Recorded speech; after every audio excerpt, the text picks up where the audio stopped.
What's up, you guys? It's Jake Carnas, and in this video I'll be painting on a skateboard. I bought 3 skateboards online. They're plain, just no grip, no nothing. They're meant to be painted on, so you should be seeing 3 videos coming up soon. This one being the first one, obviously.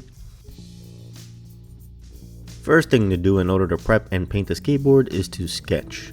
The theme of the board is going to be based on Invincible, the animated superhero show on Amazon. I'm using a Faber-Castell drawing pencil, and I will be drawing in loose and getting straight to the point, just pinpointing where all the characters are going to be and what's going to be in the background and such. The board is going to be with Omni-Man and Invincible himself. I'm going to kind of make it look like they're in mid-battle. I found different references and I pieced them together to fit properly on the board, because the majority of the references that I found of them together, like in a scene together or fighting together, there was always one of the characters facing away from the viewer, or it was just in like a weird angle and it just wouldn't work on the board. So I had to play around with the references. If you haven't seen it and you like superhero stuff, I highly recommend it. It's really good, it's really cool. It was a comic book originally, just like 99% of the superhero related stuff out there. I haven't read all the comics. I've only read the beginning of it. I stopped because I realized that it was a lot of issues and a lot of volumes, and I just did not want to collect that many. So I'm kind of waiting for a full release of the reprints. They're going to make them into hardcovers, so the fewer books the better. I do not have that much space, so yeah. Anyway, yeah, Invincible. After sketching out the piece, the next thing to do is to gesso. The gesso preps the surface for me so the paint really sticks better. If not, the wood is just going to suck up all the paint, and I'm just going to spend twice as long and twice as much paint in order to get it done. I've been there, done that, not fun. Once the sketch is done, next thing you do is block in the whole board. I'm going to be using basic colors just so that that first layer of paint is down, and it can help determine where all the colors are going to be. No details in the step, just blobs of color, shapes, just making sure where everything is.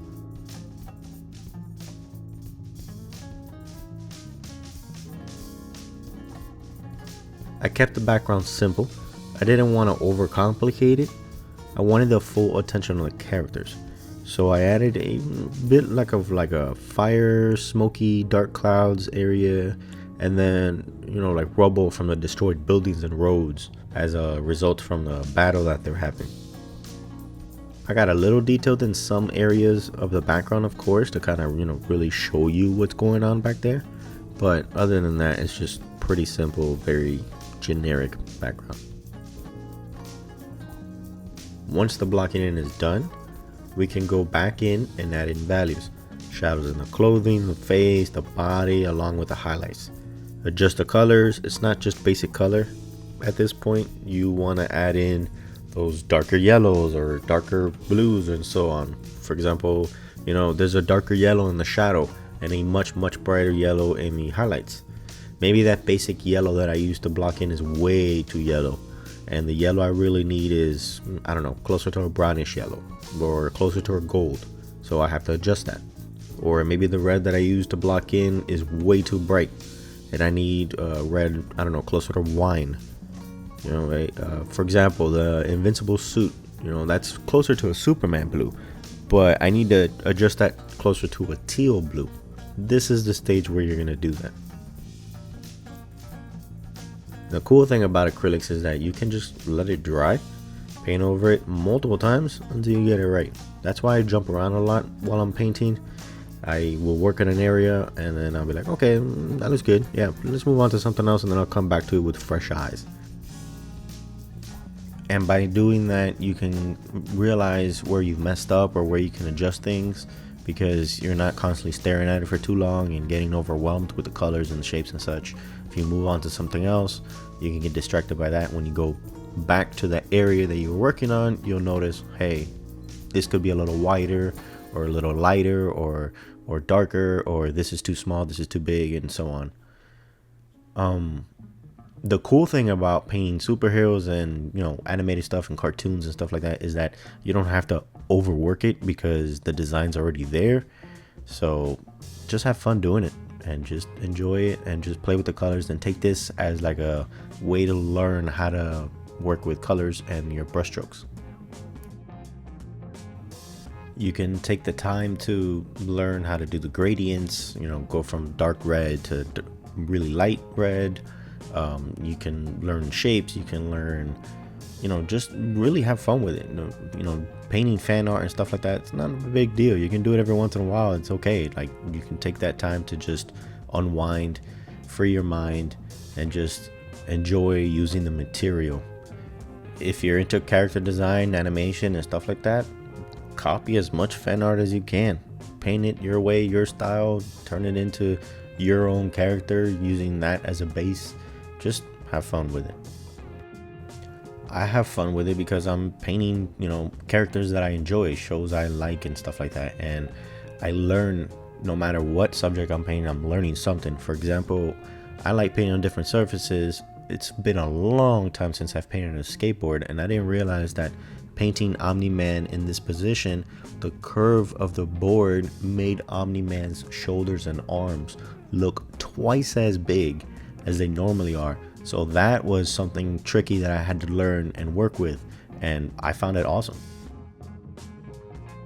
Like I mentioned before, I didn't spend too much time on the background. There were some spots where I did get detailed. For example, here in the foreground right in front of Invincible, I put as much detail as possible to really show that, this is like a piece of a building or a broken road. And then a little bit here behind Omni-Man. Those are the only spots that I really put a lot of detail. Everything else, it was pretty much just as basic as possible. Just a little bit of fire here and then smoke up until like it's a dark cloud. And I'm sure that we can all agree that these final details of the painting are always the most satisfying, because the painting's coming to an end and these little details are kind of bringing everything together.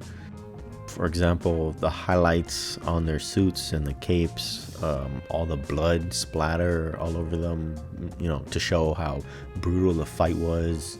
And you add all these little details and it all brings the painting together. I worked mostly with Princeton Select brushes.